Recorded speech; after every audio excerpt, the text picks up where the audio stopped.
Hey YouTube.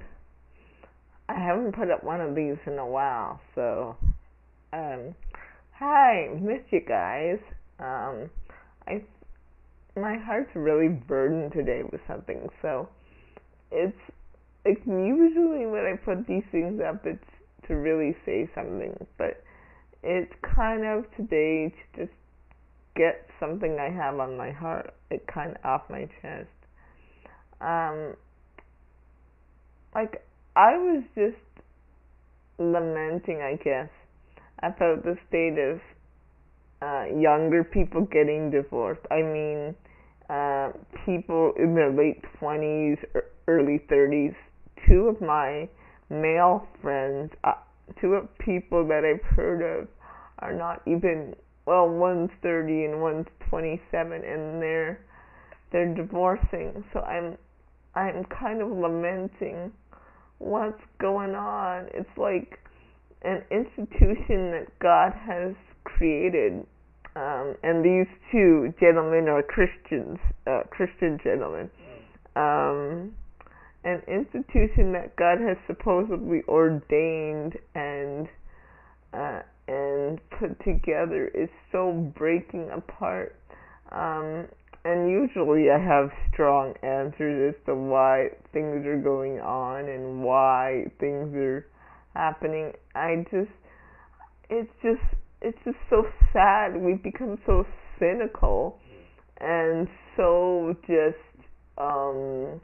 not, like, I guess we as a society are just so bitter and so cynical. Well, I've never been married, so I don't honestly know, but it kind of breaks my heart that younger people are really getting divorced. I mean, 26, like the kind of 30 are getting divorced, and they've only been married for like a few years, and it just breaks my heart because and I'm talking about in the church, not outside of the church. Outside of the church, they don't know God, so that's a whole different issue. But inside the church, people are getting divorced at younger ages. It used to be like 40 or 45 or 50, but now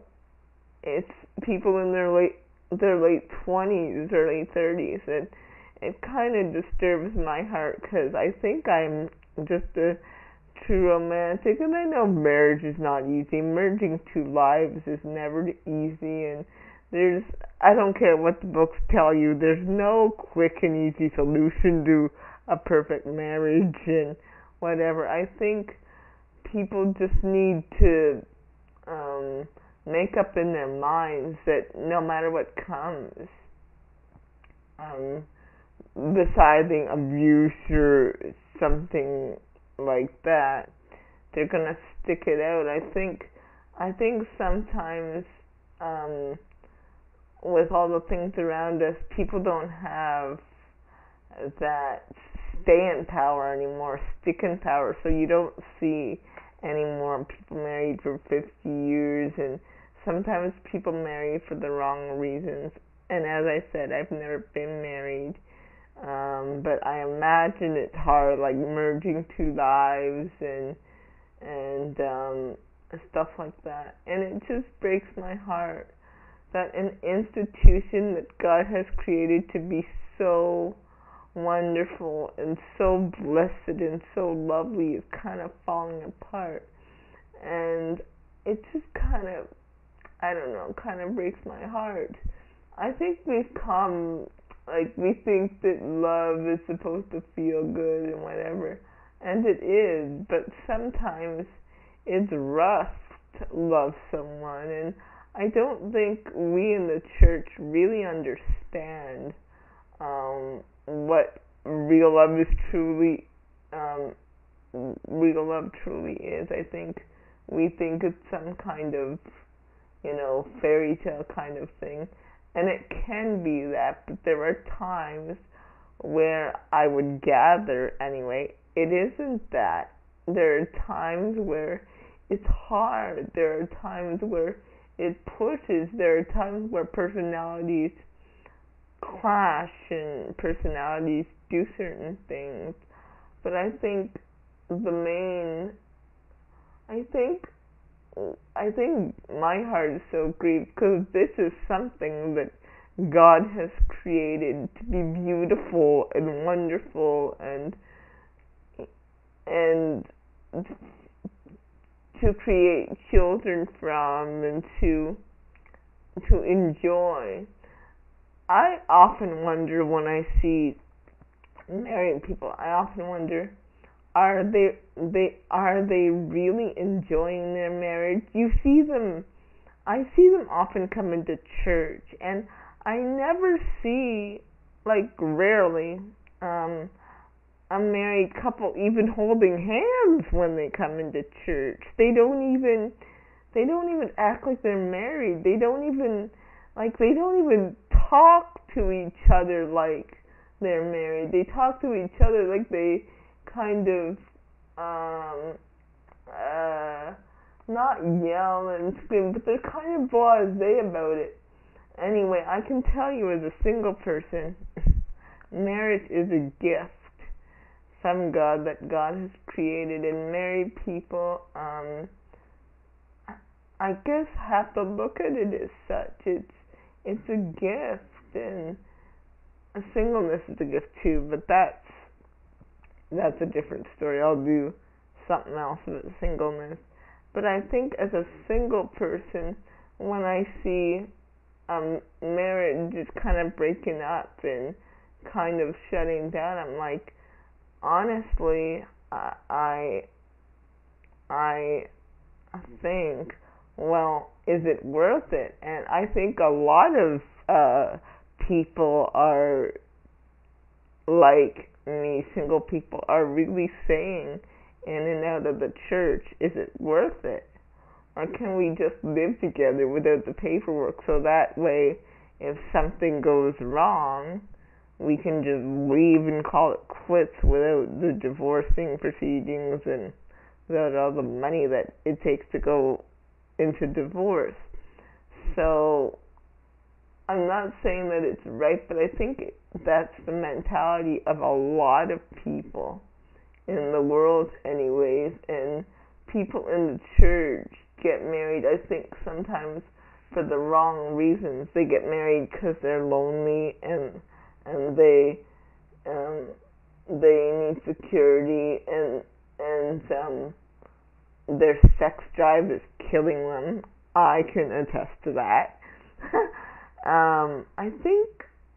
I think we need to get married for the right reasons. We need to get married because it's ordained by God. We need to get married because it's a partner for the kingdom, and it's a partner to advance the kingdom. And I'm speaking kind of from a person who is single, but I would think that a partner should strengthen you and just be your strength. So a thing that you're weak in, they're strong in. A thing that you're strong in, they're weak in. Your partner should be a place where you feel safe to say anything, do anything. Not anything, but they should be a place where you feel free to be yourself. And that's what I think. We are unavailable to take your call. Sorry, that's my answering machine. Thank you for calling.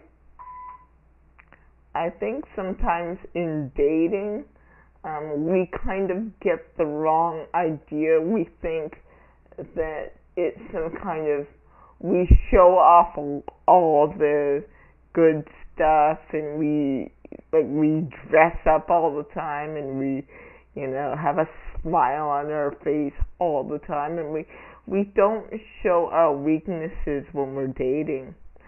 So when we get married, when the gloves and the whole thing comes off, we just settled into this, oh, I'm married now, I don't need to do all that stuff.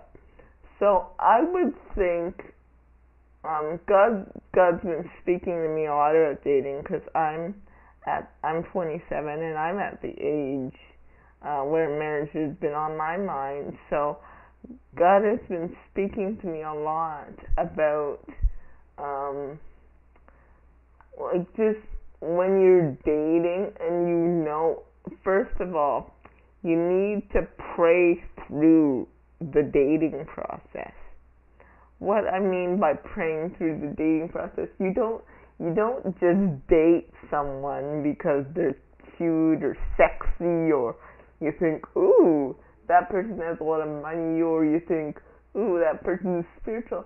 You date someone because they're your God-ordained person. You date someone because it's ordained by God for you to be together. And you'll say, how do you know? Well, I believe that God will speak to you and will speak to the other person, and there will be something about that person, something unique about that person that will just bound you to them right away. Not right away, but pretty soon after you start talking. And I would just say to anyone who's dating out there, be real when you're dating. Be real when you're dating. So if you like to wear sweatpants, like on the weekends or whatever, wear sweatpants when you're dating. So he or she knows what he's getting. If you have and I'm not saying, okay, I'll finish this, please.